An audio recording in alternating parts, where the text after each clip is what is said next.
Hello, everyone, and welcome back to another episode of SuperCoach, mates. Well, the atmosphere here is a bit frosty. We're recording this the morning after Collingwood beat up on St Kilda. So, as per normal, I am joined by a very disappointed Thomas after last night. How have you recovered from the game? Not too bad. I think my socials decided to blow up basically for the next 12 hours after the game with XYZ Saints fan complaining for whatever reason. But I mean, we spoke off air about it. Look, at the end of the day, um, it was a big stage and a big occasion, and clearly we're still a young side developing. I don't know what St Kilda supporters expect from us, and the AFL probably supporters expect from us as well. Like, to be brutally honest, 82,000 fans was great to have. It was a raucous environment, which is what we need as a young club.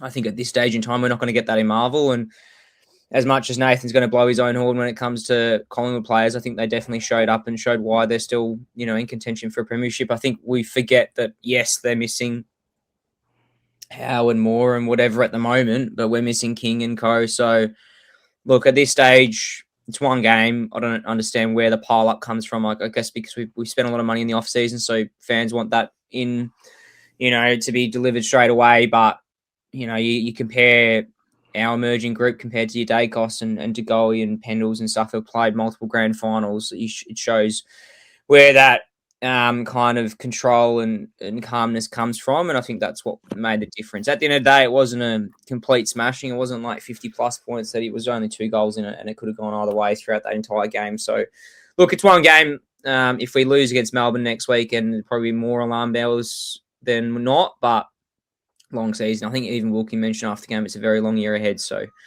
look, Brisbane shut the bed and won the premiership, so who knows what happens. But today we're going to look through Nathan's side, come SuperCoach. Obviously, just a heads up with the round zero scores. If you're on SuperCoach, you'll see the scores pop up, but they don't correlate to your overall rank or scoring. That's just for a price change because obviously they played the one game.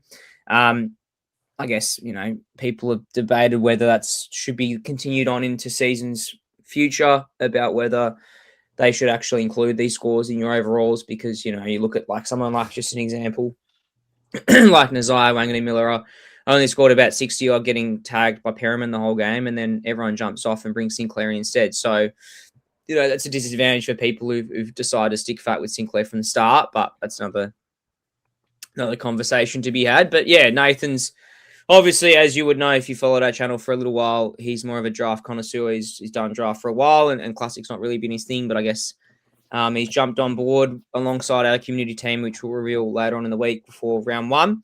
But Nathan, take it away. I'll pop your team on screen now. I did all the talking last time, so let's hear your team. Yeah, well, We'll go back to front, so back line.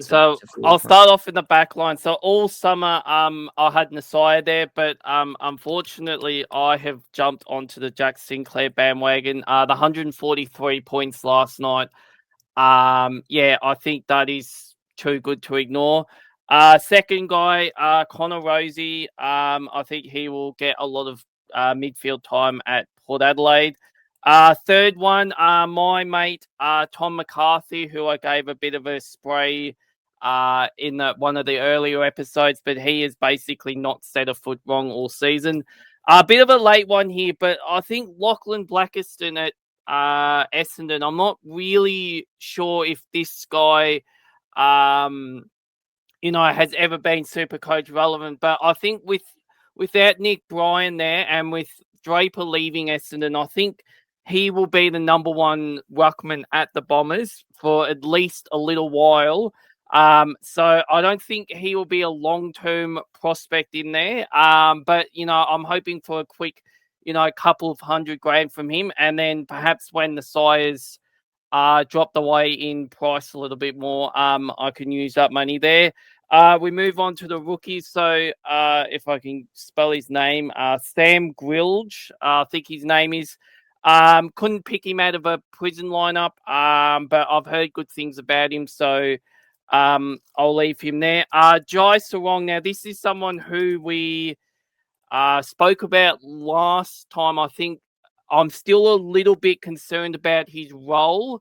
But you can't ignore that 77. He's unless he absolutely shits the bed.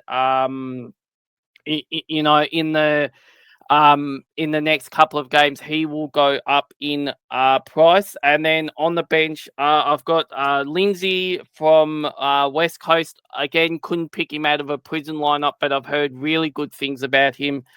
And then this sort of eighth defender, I've tossed and turned, but I think I've settled on, if I can get his name up, Lockie Jakes from the Western Bulldogs. I had him in my side initially, and then I moved him on. But after that 84 score, again, much like Sarong, I think he will go up in price quite considerably. He looks very settled in that Western Bulldogs side.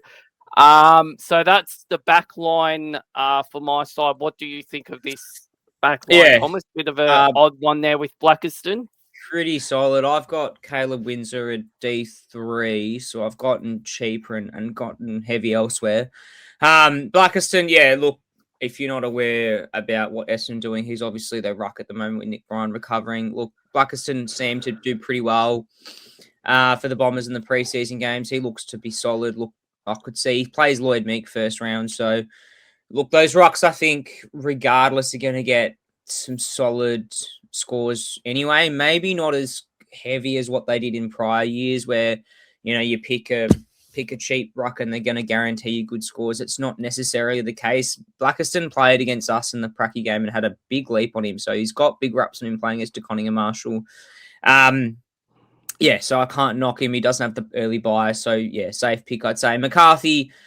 Look, I don't know. I've been on and off him. I got rid of him just because I was able to get a better midfield premium anyway. Yeah, I don't see a problem with him. I can only see an issue potentially being when West Coast get absolutely slaughtered, potentially by the Suns this weekend. And look, then there's problems galore. But McCarthy, I think, is not someone that's going to get tagged. He's not their best mid. I mean, he could be their best midfielder by season's end, but I don't know. He gives off that similar Naz vibe where they throw him in the midfield and all of a sudden his ceiling's not there because he doesn't play half back. So, look, I don't know. You could do worse. I mean, McCarthy, I'd say, is a safe pick regardless. He's going to get you decent scores, I think, because he's going to get enough of the ball. Sinclair and Naz, yeah, it's an interesting one because obviously knowing, both of us went to the game last night.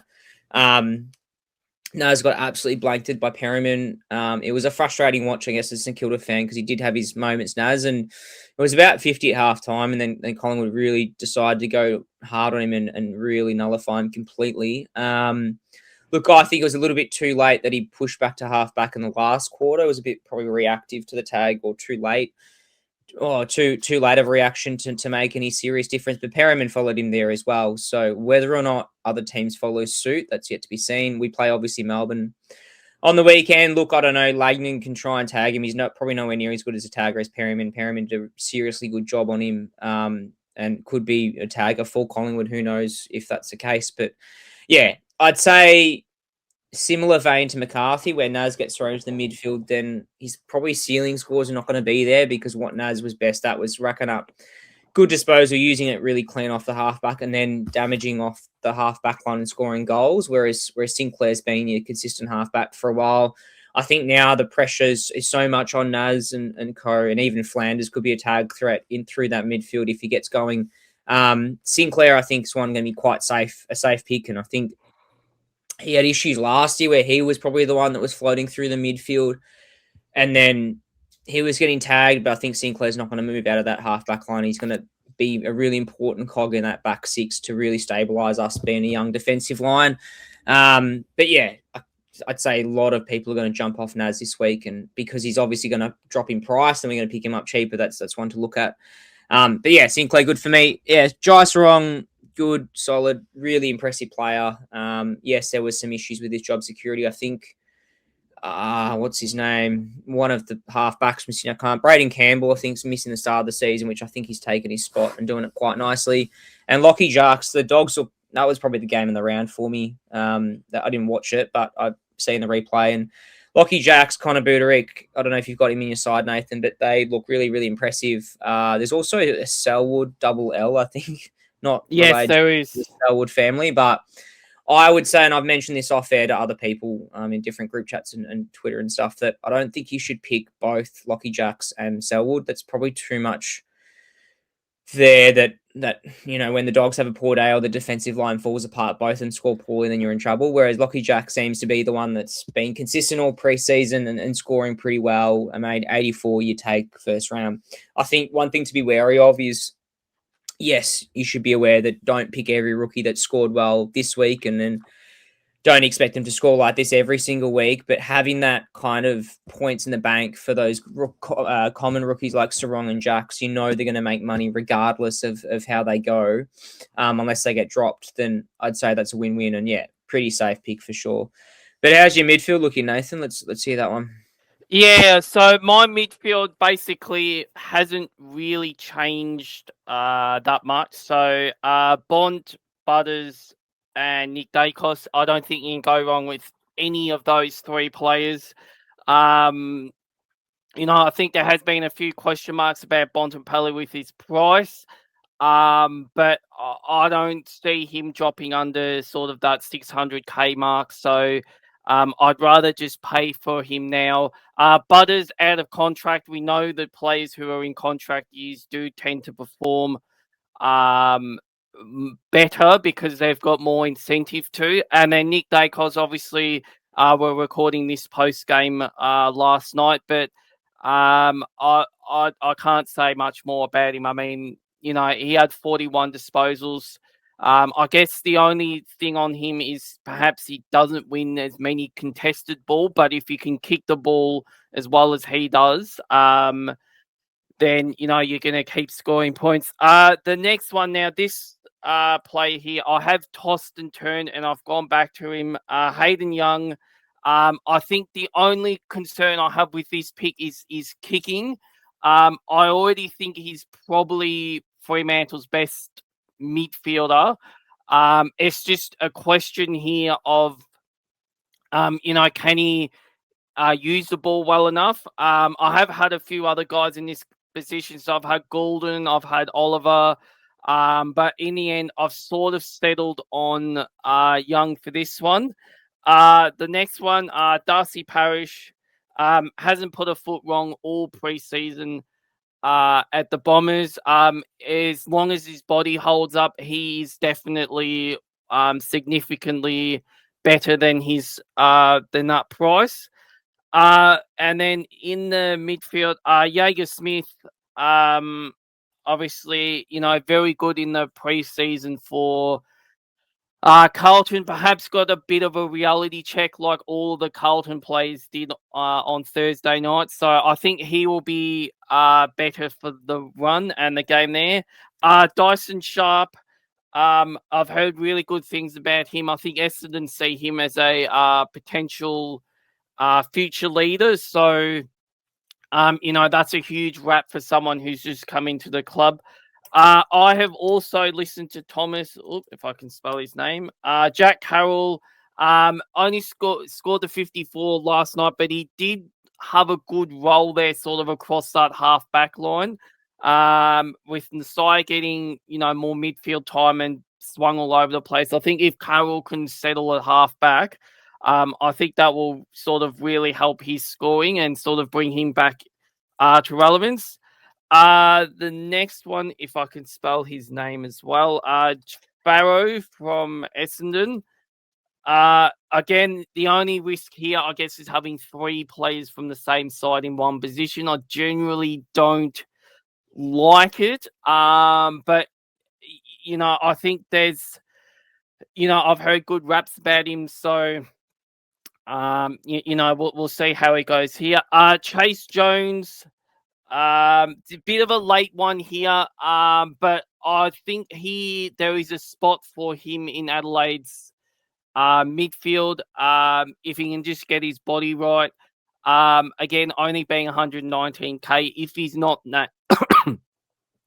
if he's not named, then obviously he'll come in. But I think he's definitely in Adelaide's best side. He just hasn't had a good run with injury. And then the last one is Tom Blamires from North Melbourne. Obviously, SPP pick cleaned out his desk at Collingwood in their, I think he was in their membership department or something the other day. So again, he's probably more of a placeholder. If he doesn't get named, then obviously he won't be there. But by all reports, he's done quite well to settle into North Melbourne. So that is how my midfield is looking at the minute.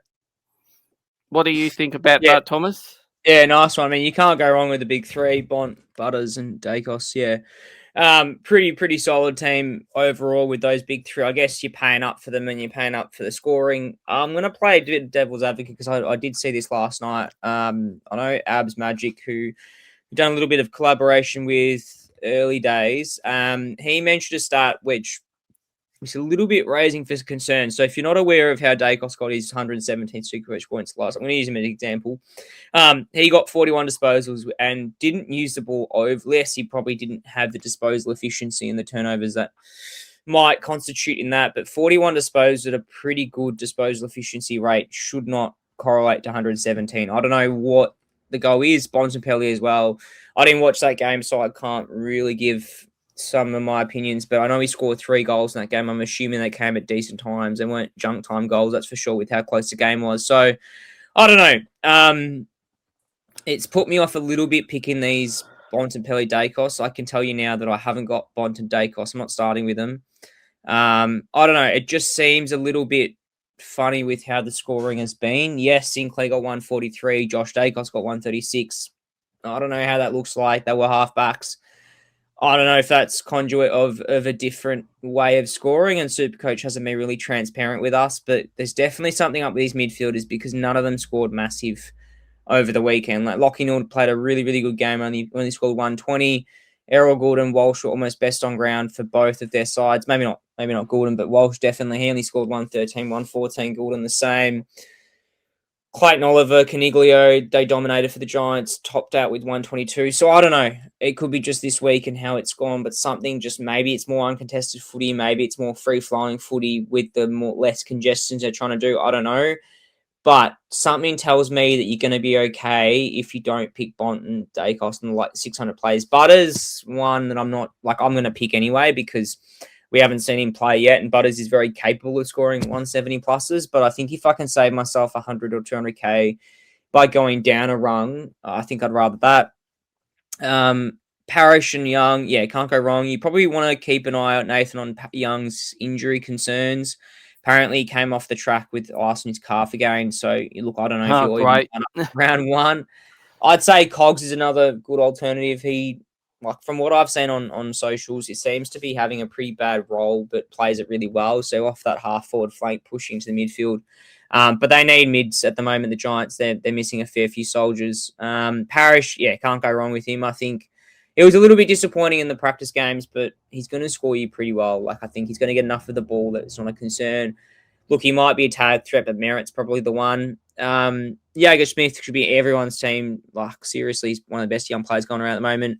Sharp, haven't seen much of. He scored all right, though. I think those Farrows and Sharps are going to get you 50s and 60s most weeks, maybe a floor of about 40.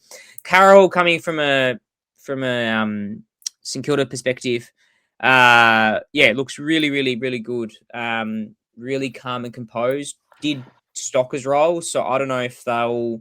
It's not like Carroll's explosively quick, so that's one to keep an eye out because Stocker was dropped for this game, and people were saying potentially because of Collingwood's pace he couldn't keep up. But playing against Melbourne, I could see 100% Stocker coming in and putting some pressure on like a Pickett or something. Carroll, he hasn't put a foot wrong in pre-season. I think he's found his spot down at halfback. So I think they were saying that when they were playing Stocker and Carroll, he was basically taking Hunter Clark's spot. Very, very good by foot efficiency.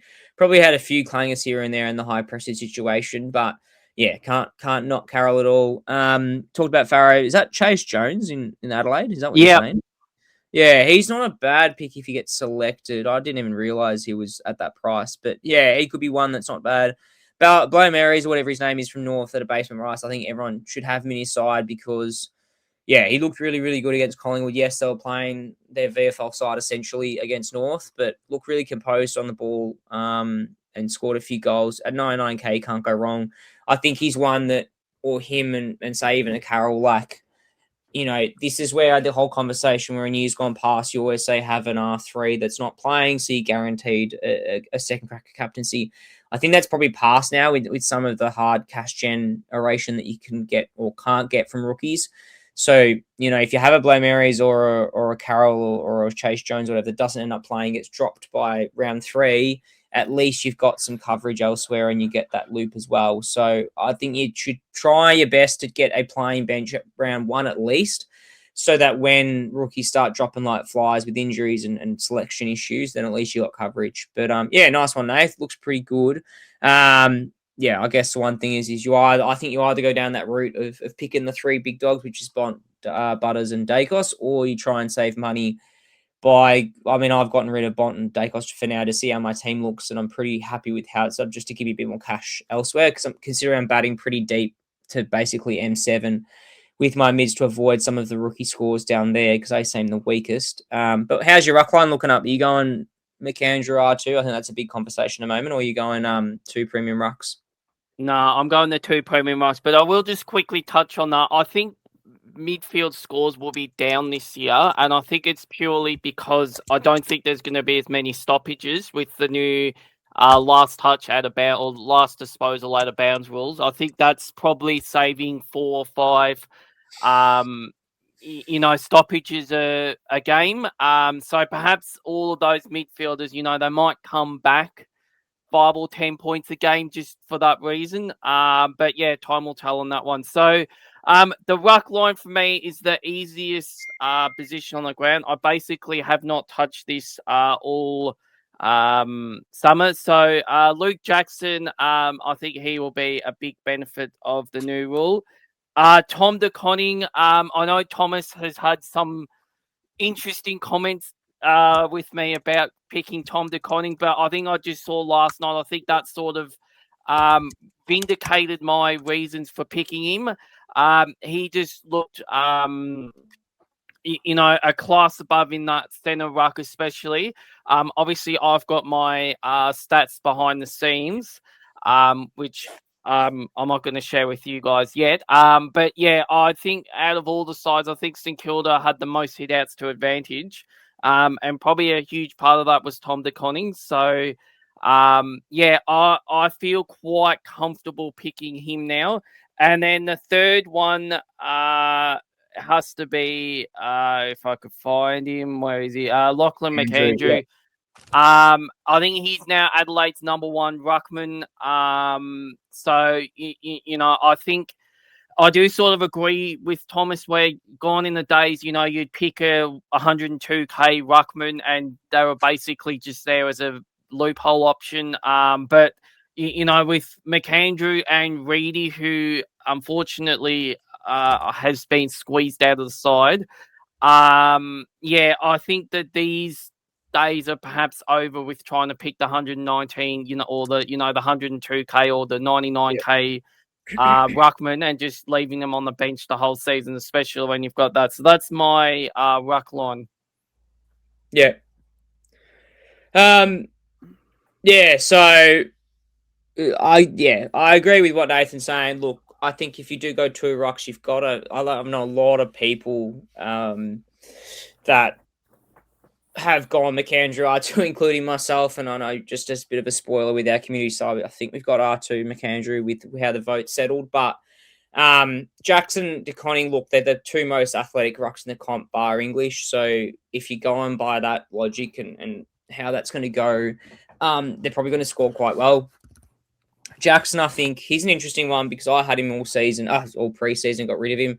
For McAndrew, I've got English in my R1 at the moment. Look, I don't know with Jackson. He was a little bit disappointing preseason game. I think Mason Cox doesn't help at all. I don't know why they picked him up, I guess, for extra height and a bit of a surety for Darcy, I guess, because Darcy essentially plays half a season a year. So I don't know, because Cox can't play forward. I don't think Jackson's a much better forward player, but they've said that when Jackson's not rucking, he's playing midfield. So who knows? He's definitely one that you're going to enjoy watching anyway. So I guess if you're playing SuperCoach for fun and that's what you should be doing, he's one that you can't go wrong. TDK, look, I think he's definitely going to be solo rucking next week. Marshall's out with concussion if those people unaware that didn't watch the game last night. So he'll be rucking solo against Gorn. He's got the most athletic jump in the competition. I think that's the big takeaway I've got. I'm going to disregard any Carlton supporter that comes out and says he's a waste of money, because he's not. I think he's seriously going to improve our tap out to advantage ratios, which Nathan's already made that stat pretty clear. I think the big issue with Marshall is that he's a really, really good, basically all Australian, all around the ground ruckman, pushing up, pushing back, taking marks, whatever. But his tap out work was just not there, and that was just because he was bullied off the ball. He doesn't have that leap anymore. He never really did. So, and he was drafted as a key forward to start with. So, I don't know. But DeConning, DCam probably washed him up around the ground and probably showed why DCam's top 3 ruckman at the moment. But DeConning, look, the way he jumps, he's going to get a lot of free kicks, because it seems like the way he's jumping over the ruckman initially, like, kind of inadvertently trying to block DeConning's leap, which is going to cause a free kick anyway. I think he's got, I haven't seen a stat or anything, but I wouldn't be surprised if he's gotten one of the most highest free kicks for ruck contests at the moment, especially on centre bounces.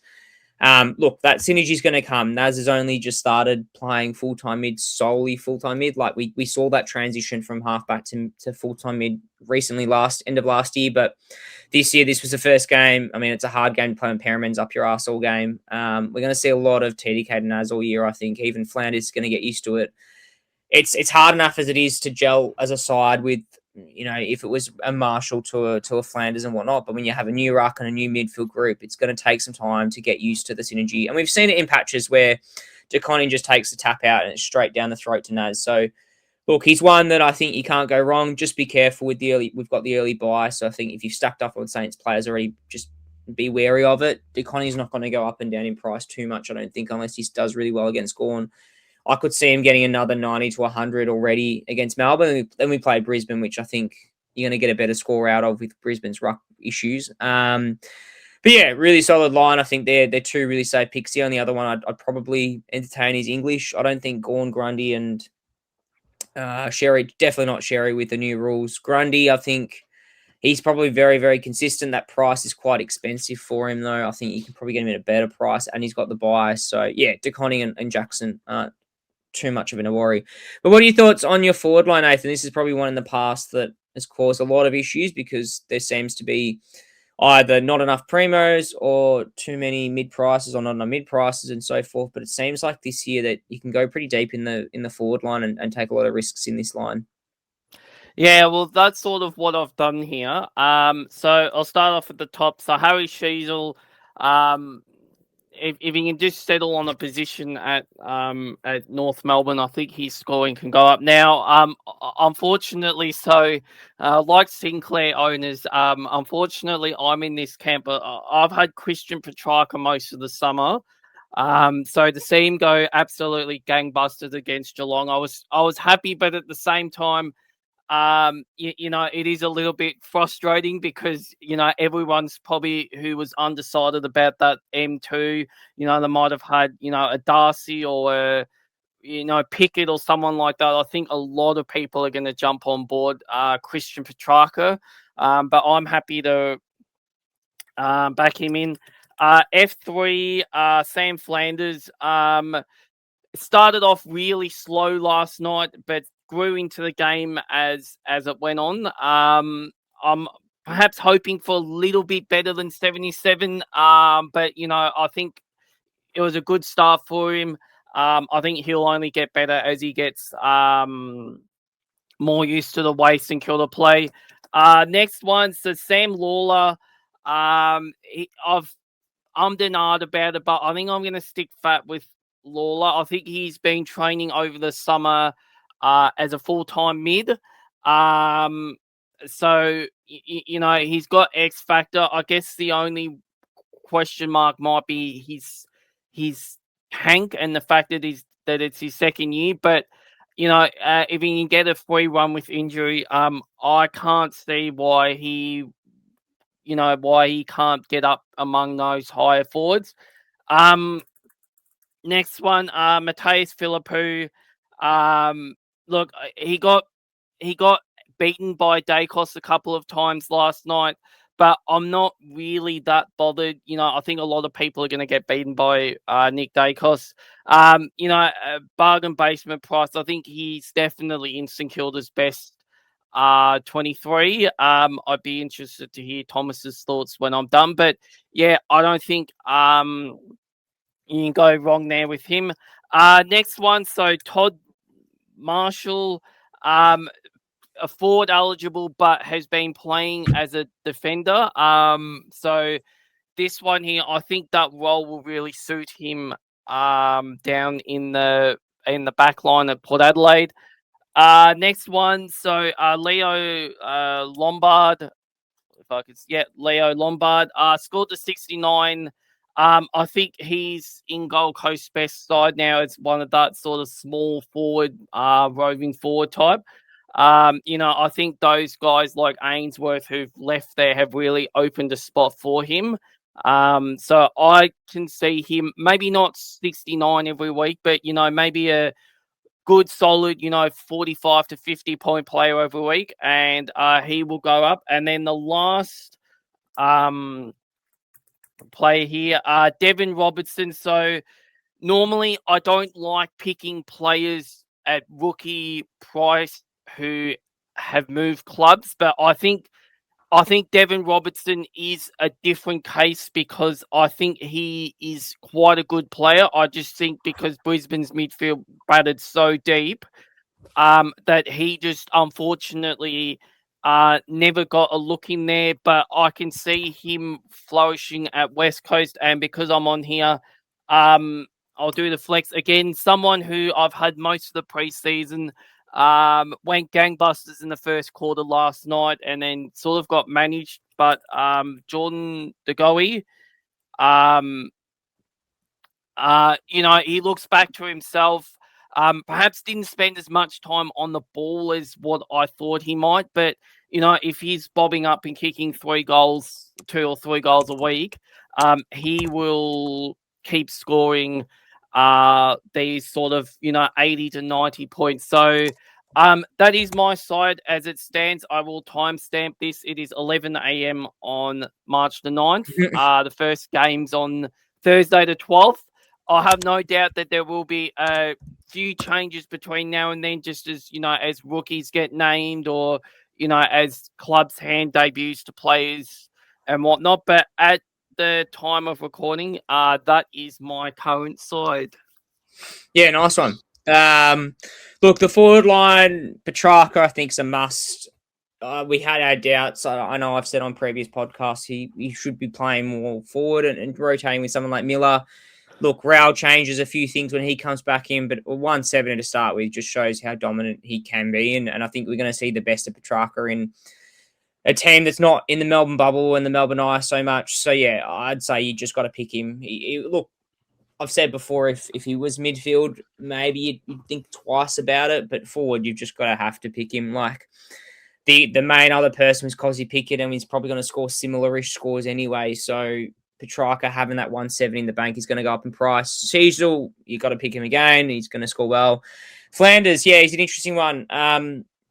He was the no-brainer of everyone and then scored the worst out of these mid-prices, but looked really, really shaky to start with and kind of grew into his own as the game wore on. I think a lot of these new players, yes, like DeConning and Carroll and like even Liam Ryan played in front of big crowds before and obviously in Perth getting about 60,000 fans a week. But someone like Flanders doesn't get that at the Suns. He just probably would have been overawed by the situation.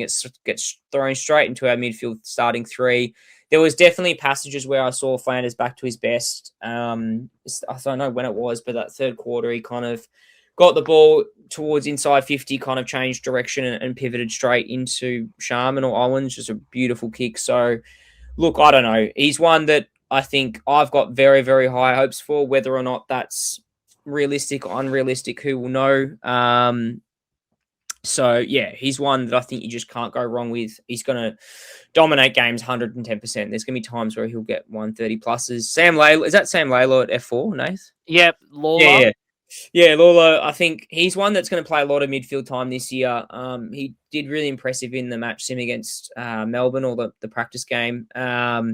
Look, he's one that I think if he was a mid, don't go near him. But playing forward, I think he's one that you debate him or Buderick. I've got Buderick at the moment. Laylaw doesn't have the early bye.